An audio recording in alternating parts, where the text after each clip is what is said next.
Hey everybody, welcome to my Suburban Oasis. It's a beautiful day out today and it is the last nice day before we get some frost and freeze days.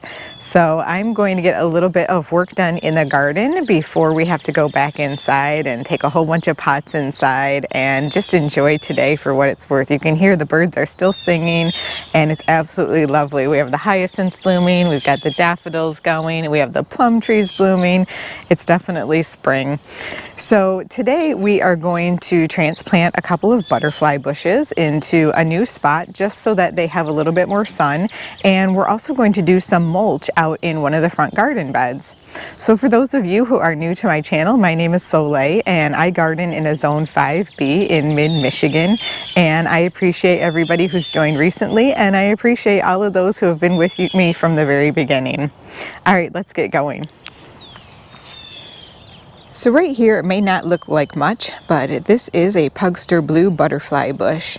And what happens during the summer is this becomes a giant hibiscus over here. It is absolutely gorgeous, but it tends to shade out this butterfly bush. So we're going to move that. We're going to take the butterfly bush and we're going to put it over here, right about where the shovel is. And it's going to be just behind some phlox and next to this rose. And it should get a little bit more sun over there and at least have a little bit more space to grow on. We're also going to do the same on the other side of the garden, so let's take a look at that space. Now over here we have a very similar setup. There is the Pugster blue butterfly bush. We have the hibiscus over here, and this one has the rose that actually shades it because the sun comes from the south side over here. Now we're going to move it right between that rose and these beautiful Alchemilla mollis, or the lady's mantle. And let's just take a peek at that because my goodness, isn't that some beautiful dew on the leaves today? It just sparkles, doesn't it? This is the gold strike variety. Now this Pugster blue has been in the ground for 2 years now. This will be its 3rd year. So hopefully it's got some good roots established. And it has really enjoyed its location in this bed, other than the fact that now that the hibiscus is at its full side, it's getting a little bit more shade than I would like. And it's definitely preventing this side of the plant from growing.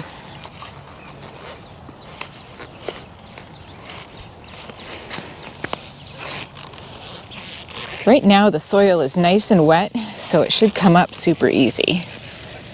And it definitely is.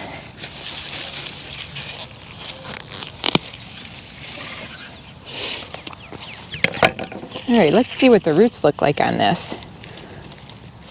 Oh, I think we have some more that we might have to dig out. Let's see.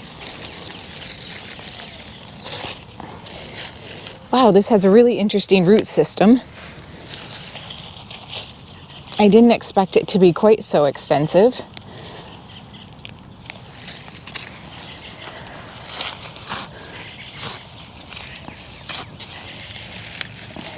This is the first time I've dug one up in my garden that has lasted this long. So it's definitely a testament to this butterfly bush and how hardy it is.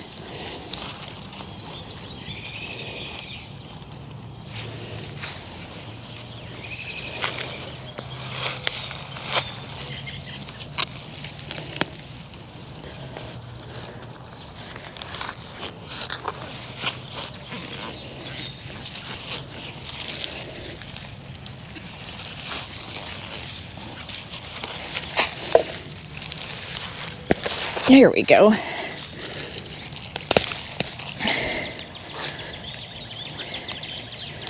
Well, isn't that just the craziest looking plant root system that you've ever seen? Definitely didn't look like that when I bought it in the pot, so it definitely enjoys its life here. Let's get it in its new spot.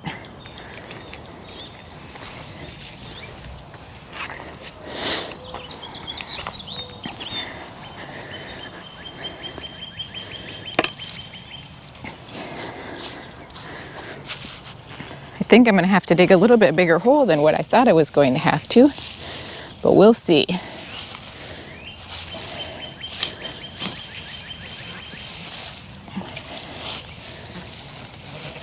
Nice thing is, it looks like the soil in this garden bed is finally starting to improve a bit. This garden bed is only a couple of years old. Now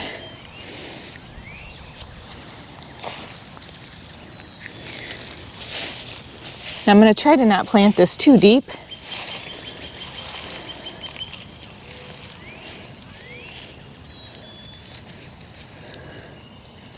And it actually looks like this is 2 plants, you guys. This is interesting. I might try to separate them just so I can show you. And this may have been true even in the pot when I bought it. There might have been 2 in there just to help make it look more full. Sometimes nurseries will do that. Now this is kind of like one of those games where you have to try to get a puzzle to figure out how to take it apart. So that's cool. I'm actually going to divide it. We'll replace this one and I'll keep this one in a pot.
Now the soil was nice and moist over here, so I had no problem getting that in, and it's also a cloudy day today, so I'm not going to water it because there is rain in the forecast this evening as well. And let's just tidy up this hole.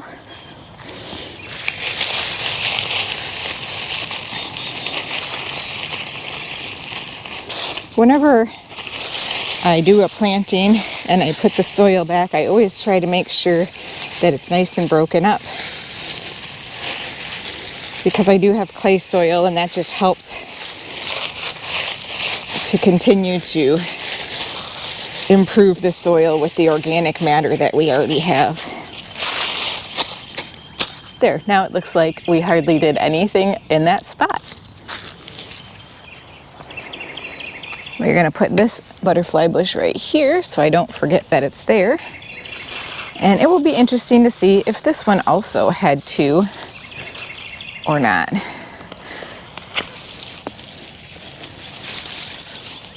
Yep, it seems like that's the case.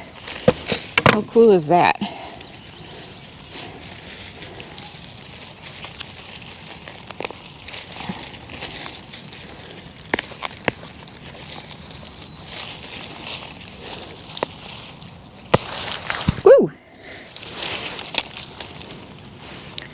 So here's what this one looks like.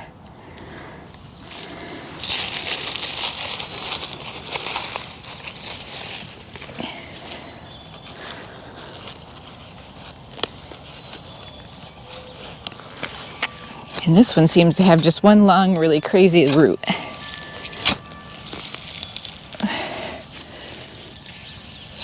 All right, let's see what this is. There we go. That's what that one looks like. So we'll save that one as well for planting in a pot. Let's just cover this hole up while we're here.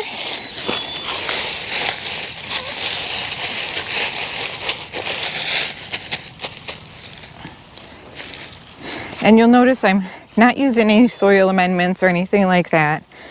My soil is got lots of good stuff in it.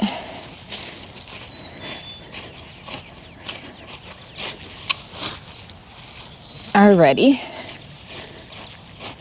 And because these seem quite happy here and have been here for a couple of years, I'm really not worried about them growing on very well or struggling or anything.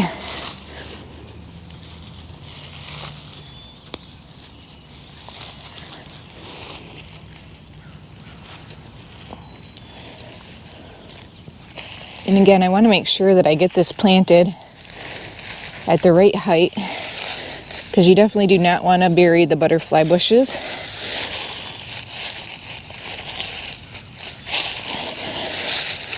Too deep. You want to keep their crown right at the soil level, or even a little bit above it if you have heavy soil. Excellent. Well, that takes care of that. Let's take these butterfly bushes that we dug out and have extras of and pot those up, and we'll figure out where those go later on this summer. Now, I just cleaned out this pot the other day. I think I can bend this root to get it in.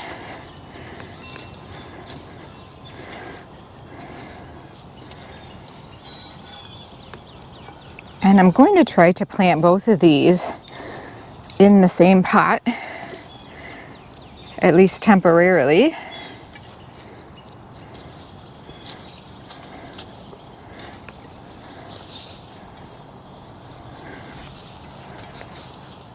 All right, I'm definitely going to need a little bit more soil. So let me grab some of that and then we'll top it off. These are definitely going to need some water. I'm going to water this soil just a little bit. And then we'll add this nice fresh compost over the top. This is some great potting mix I just got the other day at Lowe's.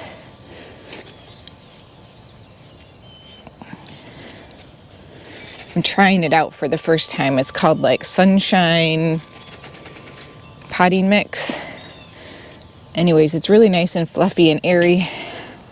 Seems to be working pretty well so far. It seems to be so light that I can even use it for some of my seedlings. So that's been nice. And it seems to retain the moisture really well, but also provide that air that the plants like so much and need to have their roots kept happy. So we'll give this one more good water, and then we'll head out and do some mulch.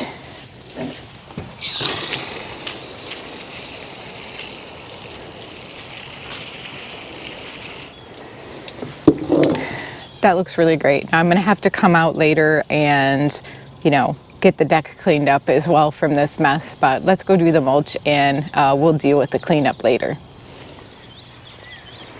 So this here is our giant mulch pile. We have 9 yards of mulch. This is called Walnut Brown, and we got it from a local landscape supplier called Hammond Farms, and they put it in a big truck and they come and deliver it to your house for a fee. And we like to do this because we use so much mulch, and while I enjoy being able to do one bag at a time, I don't really like the plastic, and I also don't really like most of the time the quality of what comes from the store. If I have to go to the store, I would recommend that you get at least something that's double ground. The best would be like a triple shredded hardwood, but that's what this is. This is a double ground hardwood. So then it's been dyed for this beautiful dark brown color, and I really like it this color. I'm not a fan of black, I'm not a fan of red. Everybody likes something different in their own garden, but I find that this looks fairly natural and it breaks down at a nice pace for me, and it just helps to provide a lot of weed suppression and avoid a lot of weed headaches for me later. And today we are going to work on the garden bed that is right next to it. We'll probably start over here and we'll see how far we get before I get tired and feel like it's time to just take a break.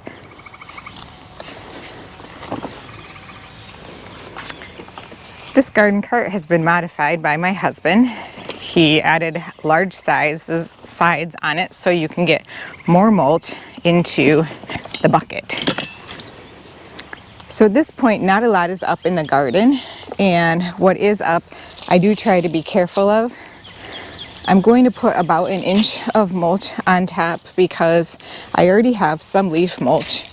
And when I'm doing this, I also like to ensure that if I see a weed or something like that, I take care of that. Now there are mums also throughout this garden bed, and those mums are actually okay to kind of cover up with mulch because they do tend to come up through it. But there's other things that are in this garden bed, like purple coneflower, the daffodils, chives, and shrubs that I will absolutely avoid putting mulch on top of.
So you can already see what a difference this mulch makes. I also really like mulching before it rains. And, you know, we typically get quite a bit of rain in the spring, but it helps to settle the mulch in around the plants. You also want to make sure that you don't put mulch into the crown of the plants because that can really help them rot, and you don't want that. So for healthy plants, make sure that you keep it away from the crown of the plant, which just means right in the center of the plant or where the new growth of the plant is coming from. So I think what I'm going to do is finish up this bed, and then I will come back to this video and show you what it looks like when it's done. Well, ladies and gentlemen, we have mulch, and the garden bed in my view looks pretty spectacular and tidy now. It's amazing to me always, no matter how long I have gardened, what a beautiful contrast mulch provides for our flowers, especially in spring. But it really is one of the things, along with a crisp border or a rock border or some other type of border, to be able to make your garden look like it's really set off. And while the rest of the garden down there looks beautiful as well, it just doesn't have that wow factor or that kind of kapow that having the mulch in the garden bed does. Now I am hoping sometime this year, later on, to kind of tidy up this border a little bit because the rocks have gotten a little shifty on me. They've been in the ground for a good probably 10 years or something like that, and it's not exactly a straight line anymore. So I will work on that a little bit, but for right now I am extremely pleased with the way that this garden looks, and super happy about how the mulch has really improved it as well. Well, everybody, I appreciate you joining me today. It's been a great day out in the garden to get things done. And just so you know, it took me about a half an hour to complete that bed in full. So not too bad. And one of the things that I've learned since starting gardening, which I'm still learning, is to take your time and do things at a pace that is okay for you and your body. It makes sure that you get out in the garden the next day so you're not all sore and sitting up inside. All right, well, thanks again for joining me, and we'll see you next time.